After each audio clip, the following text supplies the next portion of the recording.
మహాగణాధిపతి నమ శ్రీ గురుభ్యో నమ శ్రీమాత్రే నమ. ప్రేక్షకులందరికీ స్వాగతం. శని రాహుల యుతి కలయిక అంటే మనకి మార్చి 29 నుండి మే 21 తారీఖు వరకు కూడా ఈ శని రాహులిద్దరూ కూడా మీనరాశిలో కలిసి సంచారం చేయడం అనేది జరుగుతోంది. కాబట్టి శని రాహులిద్దరూ కలిసి అంటే కొంతమందికి ఇబ్బందికరమైన పరిస్థితులు ఉంటాయి, కొంతమందికి కలిసి వచ్చే పరిస్థితులు కూడా ఉంటాయి. అయితే ఇవి ఇక్కడ మనకి పూర్వభాద్ర 4వ పాదం మీద ఇక్కడ వీళ్ళు సంచారం చేయడం అనేది జరుగుతుంది. కాబట్టి ద్వాదశ రాశుల వారికి ఈ శని రాహుల యొక్క కలయిక వల్ల ఎటువంటి ప్రభావాలు ఉండబోతున్నాయి, వీళ్ళు ఎటువంటి పరిహారాలు చేసుకుంటే వీటి తీవ్రత తగ్గించుకోవచ్చు అనే విషయాలు మనం తెలుసుకుందాం. ఎందుకంటే ఇది కేవలం మనకి ఈ తెలుసుకోవడం ద్వారా వచ్చే ఏవైనా విపత్తులు కావచ్చు, లేకపోతే మనకి జీవితంలో జరిగే కొన్ని అనుకోని సంఘటనలు కావచ్చు, మంచి కావచ్చు చెడు కావచ్చు, ఏదైనా మనకి తెలుసుకునే అవకాశము, ఒకవేళ ఏవైనా అనుకోని పరిస్థితుల్లో ఒకసారి ఏమైనా నష్టం కానీ లేకపోతే ఏమైనా ఇబ్బందులు కానీ కలిగితే వాటికి పరిహారంగా మనం ఎటువంటి పరిహారాలు చేసుకుంటే తీవ్రత తగ్గుతుంది అనే మనం పరిష్కార మార్గాలు కూడా తెలుసుకుందాం. కాబట్టి వీడియోని ఎక్కడ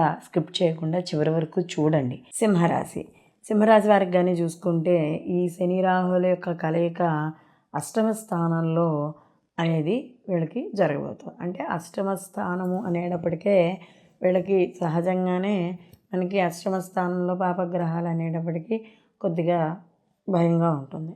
అందులో వీళ్ళకి సప్తమ స్థానం నుండి శని అష్టమంలోకి ప్రవేశించడం అనేది జరుగుతుంది. అంటే వీళ్ళకి అష్టమ శని వీళ్ళకి ప్రారంభమవుతుంది. అందులో అష్టమ స్థానంలోనే ఈ షష్టగ్రహ కూటమి, అంటే ఈ గ్రహాలన్నీ కూడా అష్టమ స్థానంలోనే చేరాయి, ఈ గ్రహాలన్నీ కూడా. సో కాబట్టి ఇక్కడ ఏం జరుగుతుంది అంటే ఈ అష్టమ స్థానంలో ఇన్ని గ్రహాలు ఉండడం వల్ల ఏమవుతుందంటే ప్రతి విషయంలోనూ కూడా ఒక రకమైన బెదురు, భయం. అంటే ఏదైనా పని చేయడానికి ఈ పని ఏమవుతుందో, అవుతుందో అవ్వదో అని ఒక రకమైన భయం.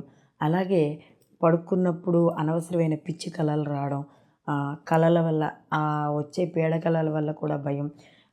బయట కూడా కళలోనే కాదు, బయట కూడా కొన్ని పనులు చేస్తుంటే ఒక రకమైన భయం వేస్తూ ఉండడం, అవతల వాళ్ళు ఏమంటారో చేస్తారో అనేలాగా. అలాగే మనకి 4 జంతువులు అంటే 4 కాళ్ళ జంతువులు ఉంటాయి కదా, అంటే మనకి ఏదైనా జంతువుల వల్ల ఇబ్బంది.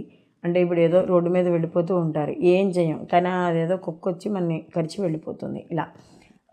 లేకపోతే ఏదైనా ఇబ్బందులు అంటే విషపూరితమైన ఏమైనా జంతువులు కావచ్చు, లేకపోతే పాకేవి కావచ్చు, ఏవో ఒక రకంగా ఇబ్బందులు పెట్టడం, అంటే జంతువుల పరంగా కాస్త ఇబ్బంది పడే అవకాశం అనేది ఉంటుంది. అలాగే శనికి సంబంధించి కానీ చూసుకుంటే శని భగవానుడు ఈ కీళ్ళకి, కాళ్ళు ఇలాంటి ఎముకలకు సంబంధించిన ఇబ్బందులు, నరాలు ఇలాంటివి ఏవైనా ఉన్న వాటికి సంబంధించిన వాడు. కాబట్టి కొంచెం ఇలాంటి వాళ్ళు ఎవరైనా అనారోగ్య సమస్యలతో ఉన్న వాళ్ళకంటే డిస్క్ ప్రాబ్లమ్స్ రావడం, వెన్నెముకకు సంబంధించినవి, పాదాలు, నరాల బలహీనత ఇలాంటివన్నీ కూడా రావడము. అలాగే రాహు కూడా కొంత వాయుకారకుడు కాబట్టి లోపల మనకి గ్యాస్కి సంబంధించినవి, ఉబ్బసము ఇలాంటివి కూడా ఈ రాహు వల్ల ఆరోగ్యకరమైన సమస్యలు రావడం అనేది వచ్చే అవకాశం అనేది ఎక్కువగా ఉంటుంది. కాబట్టి ఈ సమయంలో అంటే ఈ 53 రోజుల సమయంలో కూడా ఇంకా జాగ్రత్తగా ఉండాలి. అలాగే వీళ్ళకి అష్టమ శని యొక్క ప్రభావము ప్లస్ ఈ సమయంలో మరింత జాగ్రత్తగా, ఎందుకంటే 2 గ్రహాలు కలిసి ఉన్నాయి, అందులో షష్టమ గ్రహ ప్రభావం కూడా ఉంటుంది కాబట్టి ఉండాలి. అలాగే ఏ పని చేసినా కూడా ఇది మంచా చెడా అనేది 1కి 10 సార్లు ఆలోచించాలి, ఆచితూచి వ్యవహరించాలి. పెద్దలతో మాట్లాడేటప్పుడు కానీ, వృత్తి ఉద్యోగ వ్యాపారాల్లో కానీ, ఇంట్లో కానీ, బయట కానీ ఎక్కడైనా సరే తప్పనిసరిగా ప్రతి విషయంలోనూ కూడా ఈ సింహరాశి వాళ్ళు జాగ్రత్తగా వహించుకునే నిర్ణయాలు తీసుకోవడం, తొందరపడే నిర్ణయాలు అనేది తీసుకోకూడదు. వీళ్ళకు కూడా దైవ బలం అనేది చాలా అవసరం. అంటే ప్రతిరోజు కూడా వీళ్ళు ఒక సమయాన్ని కేటాయించుకుని, నిర్దిష్టమైన సమయాన్ని కేటాయించుకొని, అంటే ఒక ప్రశాంత సమయంలో పొద్దున్నే పూట ప్రధాన సమయంలో లేచి ఎంతో కొంతసేపు దైవారాధన అనేది వీళ్ళు తప్పనిసరిగా చేయాలి. అందులో వీళ్ళకి అష్టమ శని యొక్క ప్రభావం ఉంది కాబట్టి శని భగవానుడికి తప్పనిసరిగా జపం చేయించుకోవడం, ప్రతి శనివారము నియమాలు పాటించడం, అలాగే ఈ 53 రోజులు రాహువుతో కలిసి ఉంటాడు కాబట్టి రాహువుకు సంబంధించిన జపం కానీ లేదా మనకి మంగళచండి స్తోత్రం చదువుకోవడం కానీ లేదా ఈ యొక్క రాహువుకు సంబంధించిన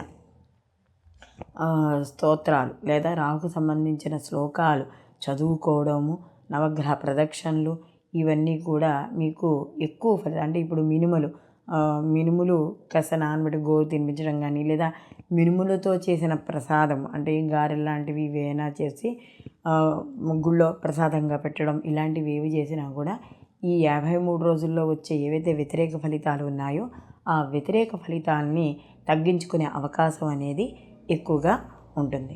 ఈ వీడియో కానీ మీకు నచ్చినట్టయితే లైక్ చేయండి, 10 మందికి షేర్ చేయండి, అలాగే మీ అభిప్రాయాన్ని కామెంట్ రూపంలో తెలియజేయండి. అలాగే మా ఛానల్ని సబ్స్క్రైబ్ చేసుకోవడం మర్చిపోకండి. సర్వేజన సుఖినో భవంతు, లోకా సంస్థ సుఖినో భవంతు.